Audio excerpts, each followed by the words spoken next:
In data communication network, the next topic is internet. Internet comes a long way since the 1960s. Internet is not simple hierarchical structure. It is made up of many LANs, WANs, networks, joined by the connecting devices and switching stations. It is difficult to give an accurate representation of the internet because it continuously changing and new network are being added. So now we discuss the first point. Internet is most important in our daily life. So it has affected the way we do business as well as the way we spend our leisure time. And the next point is internet is a communication system that has brought a wealth of information to our fingertips and organized it for our use. And the next one is today, most end users who want internet connection use the services of the internet service providers, that is ISPs. We have four different types of internet service providers. One is the international service providers, one is the national service providers, one is the regional service providers, one is the local service providers. These four are the internet service providers. By using these four internet service providers, provide the services to the internet users. And next point, today's today's uh, internet is run by the private companies, not the government. And now we discuss the hierarchical organization of the internet. This is the representation of hierarchical organization of the internet. In this hierarchical structure, the topmost one is international internet service providers. Then we have national internet service providers. Then we have regional internet service providers. Then we have local internet service providers. So national internet service providers provide the services to the sorry international internet service providers provide the services to the national internet service providers. National internet service providers provide the services to the regional internet service providers. Regional internet service providers provide the services to the local internet service providers. In this way, one internet service providers provide the services to the another internet service providers. This is the structure of national internet service providers. And next one is interconnection of national internet service providers. This is the interconnection of national internet service providers. These are the national internet service providers connected by using NAP network. NAP is nothing but network access point. And next one is the protocols. So protocol.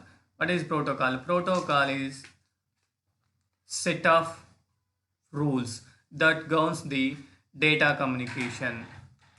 So this protocol determines mainly 3 points. One is the what is communicated, how it is communicated, when it is communicated. So these 3 points are determined by the protocol. So in this protocol we have three key elements. One is the syntax, one is the semantic, one is the timing. Now we see the explanation about the key elements. First one, syntax. Syntax defines the structure or format of the data. It defines format of the data, and it indicates how to read the bits. How to read the bits. That is the first one. And next one is the Semantic interprets the means, explain the meaning of the each bit, and it knows which field defines what action. And this is the second one. And the next one is the next key element is timing. So timing defines when data should be sent and what. And the next point is speed at which data should be sent or speed at which it is being received. So timing defines when data should be sent and what, and it also defines speed at which the data sent and speed at which the data being received. These are the explanation about the key elements of the protocols. And next one is the standards. For standards defines the or provides the standards provides the guidelines to the manufacturers, vendors, government agencies, and other service providers. Provides the guidelines to the manufacturers, vendors, government agencies, and other service provider. So to ensure the interconnectivity necessary in today's marketplace in international communications. And we have two types of standards. One is the de facto, one is a de jure. So these are the two types of standards. And now we discuss the standard, de facto standard and de jure standard. First one, de facto. De facto is not standard, but more people follows these standards. That's why it is also considered as a standard. So de facto standards are often established originally by manufacturers who seek to define functionality of the new products and technologies.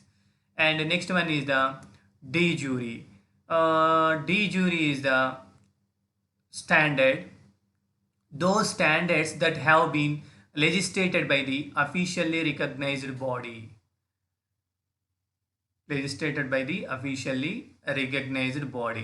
So these are the standards, de facto and de jure. And the next one is the standard creation committees. So we have some standard creation committees. In that we have ISO.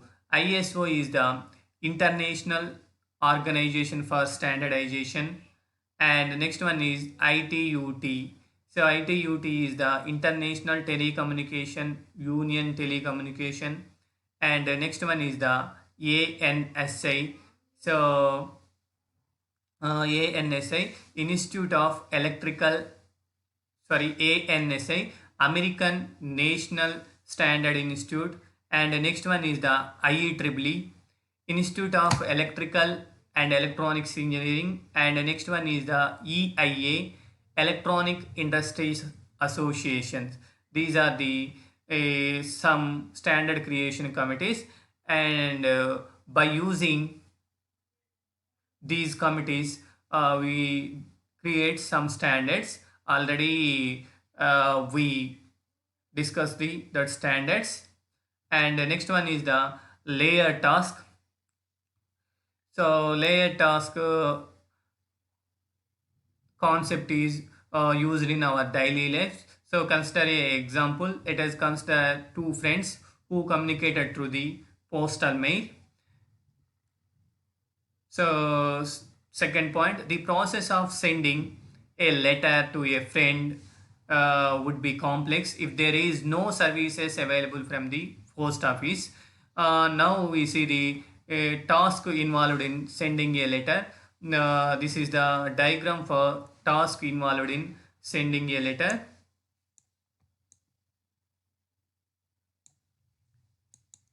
So these two are the higher layers. These two are the middle layers. These two are the lower layers. So at sender side, operation is performed higher layer to lower layer. At the receiver side, operation is performed lower layer to higher layer.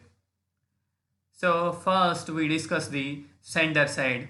At higher layer, the sender write the letter. First, the sender write the letter and insert the letter in envelope and write the sender and receiver address and drop it into mailbox. That is the work of first layer. And next layer, middle layer. So middle layer services is the letter is picked by the letter carrier. The letter is picked by the letter carrier and delivered to the post office. And this is the service of the middle layer. And the next one is the lower layer. At lower layer, the letter is sorted at the post office and a carrier transport the letter and a carrier transport the letter. That is the function of the lower layer. And the letter may be transported by truck, train, aeroplane, boat, or combination of all of these.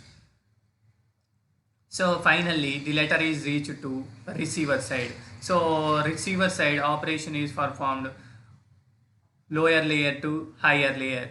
So at lower layer, the lower layer operation is the carrier transport the letter to the post office. This is the function of lower layer. And the next middle layer. So the function of middle layer is the letter is sorted. The letter is sorted and delivered to the recipient mailbox. Delivered to the recipient mailbox. That is the work of middle layer. Then goes to the higher layer. So the work of the higher layer is the receiver picks up the letter and opens the envelope and read it. Opens the envelope and read it. So this is the working of the higher layer at receiver side. In this way, letter is received to his friend at the sender side. So operation is performed from higher layer to lower layer. At receiver side, operation is performed lower layer to higher layer. So this is the task involved in the sending a letter. In this way, letter is received to his friend. Okay. According to the analysis, there are three difficult tasks, difficult activities at the sender side and three difficult activities at the receiver side. The task of the transporting the letter,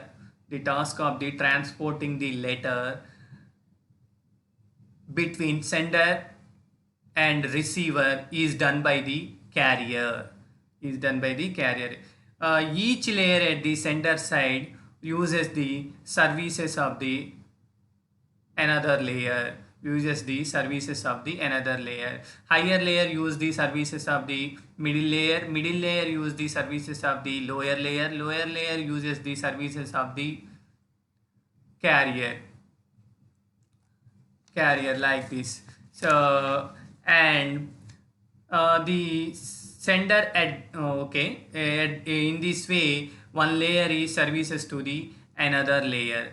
This layered model is dominated the data communication networking literature before the 1990s.